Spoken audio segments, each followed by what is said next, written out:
boa noite. Aqui nós vamos falar sobre o projeto Pet Show, que é referente à segunda entrega, a entrega da arquitetura do projeto. O grupo ele é formado pelo Caleb, pelo Guilherme, pela Natália e por mim, Thiago.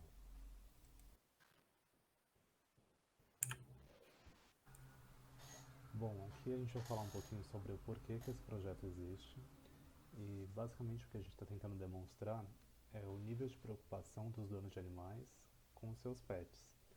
Então, se nós olharmos para o gráfico da direita, nós vamos ver que, tanto para cães quanto para gatos, a maior parte dos donos de animais considera eles como filhos, como membros da família, como amigos, como bebê, como uma companhia. E que a segunda parte da legenda ela é quase irrelevante em percentual no gráfico. Então, considerando esse dado, o gráfico da esquerda ele traz a informação que 86% das pessoas acham totalmente importante que seja tratado por bons profissionais. Então, essa confiabilidade e qualidade do prestador de serviço ela é o fator decisivo pela continuidade e pela escolha da Pet Shop, que hoje é feita basicamente por indicação. O objetivo do projeto, ele traz o diferencial de uma plataforma que integra pessoa física e jurídica. Então, os dois poderão oferecer o serviço, né? Então, isso já não encontramos nos concorrentes, né? A gente tem os dois mercados separados em cada concorrente. A avaliação também é um diferencial do nosso serviço, porque ela vai ter uma classificação. Então, essa classificação vai permitir entender por que aquela pet shop é boa e não simplesmente olhar um 4 estrelas e acreditar que aquilo é bom.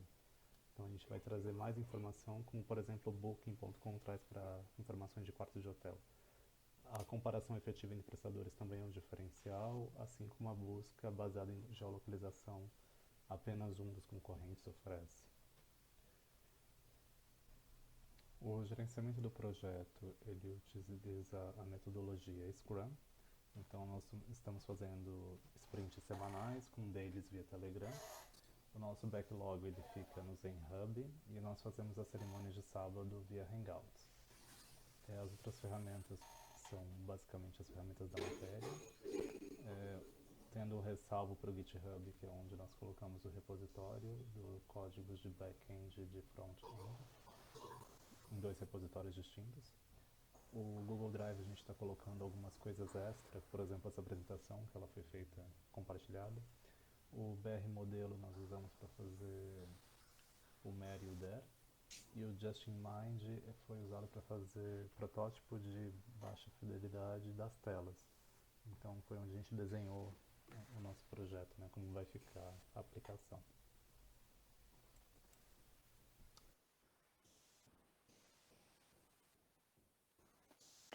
Então aqui a gente está mostrando para vocês a definição de escopo de acordo com os entregáveis, né? Para POC, conforme alinhado previamente com os professores, a gente decidiu fazer o cadastro, visualização e deleção de animais de estimação. Posteriormente a gente explica um pouco melhor para vocês onde que estão esses animais dentro do sistema.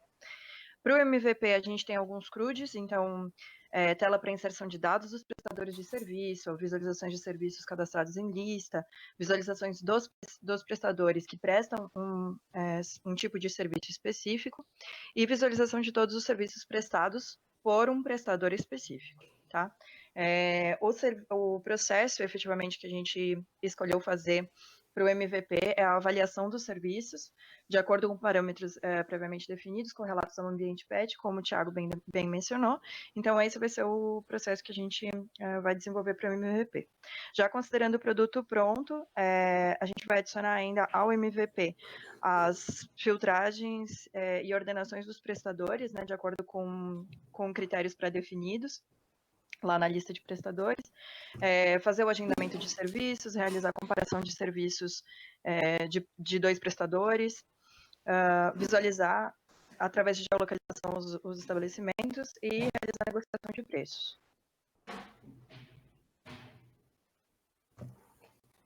Para a modelagem, a gente fez o diagrama de requisitos, construímos as histórias de usuário e os seus respectivos cenários, fizemos o MER e o DER e o diagrama de classes.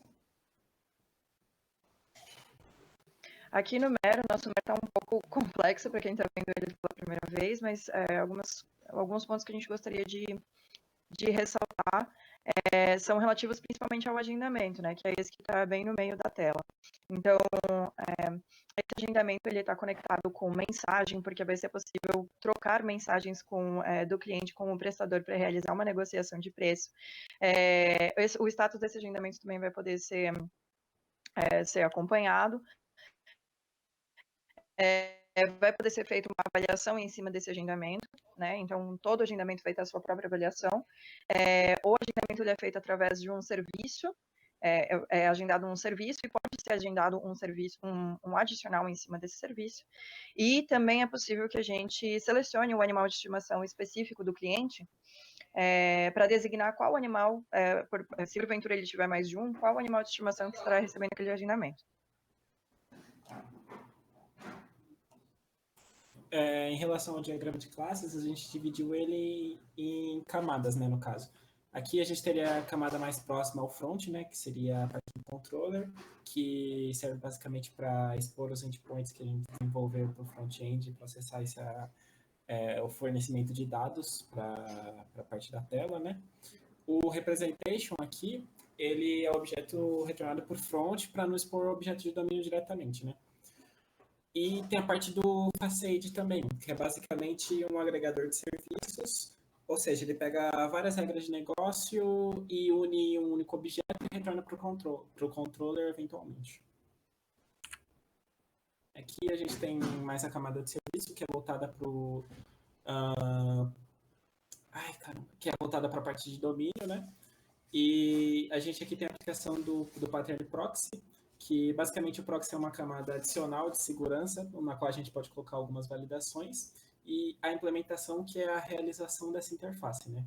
Que aqui basicamente a gente vai descrever todos os métodos que a gente vai estar utilizando nessa parte de serviço, e a implementação é a realização, como eu disse. E o repositório é a interface de acesso de dados do nosso banco de dados, no caso. E a conta é a representação desses atributos do banco de dados no Java.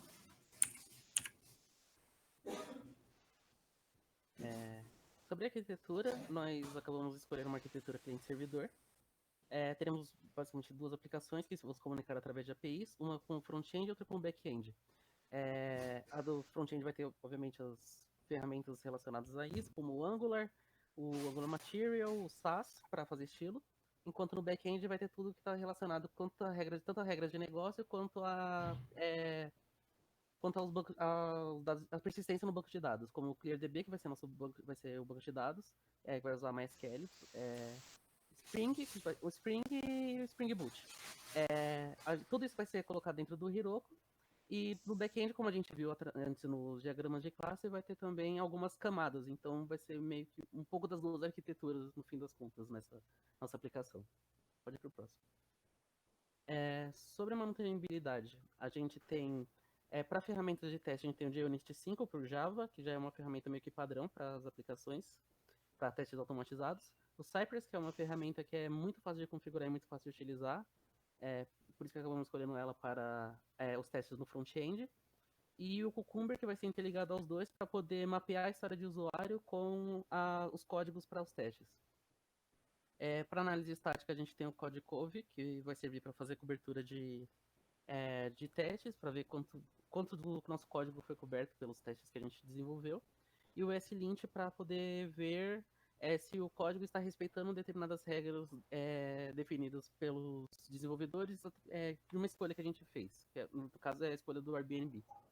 Sistemas de log, a gente vai ter o Log4j2 no Java, o NGX Logger pro Angular, que é o específico para ele, e o Papertrail para exibição desses logs que está integrado ao Heroku.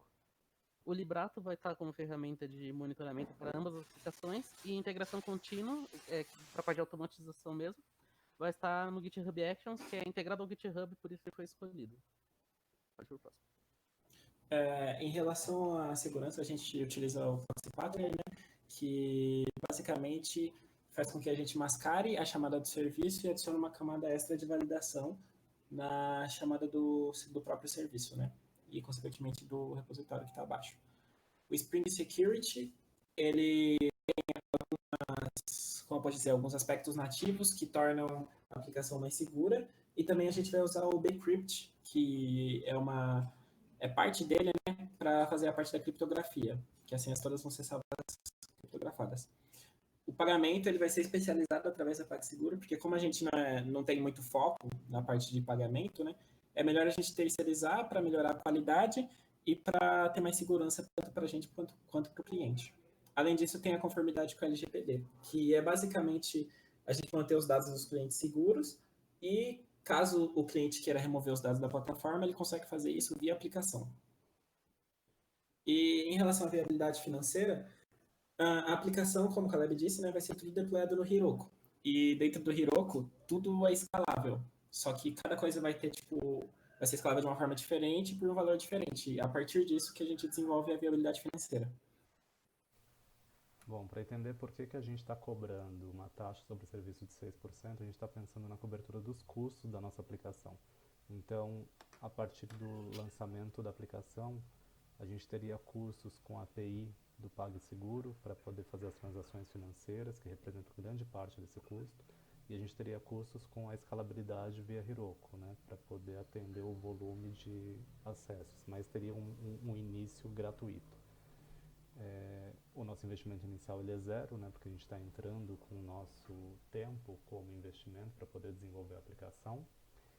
E o nosso benchmarking hoje traz, por exemplo, o Pet Anjo, que cobra 30% sobre serviço prestado, sobre serviço agendado via plataforma, né?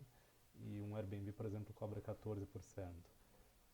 Porém, o Pet Anjo ele oferece serviços como suporte, marketing, seguro e ele certifica os profissionais, eles oferecem um treinamento. Obrigado. Obrigado.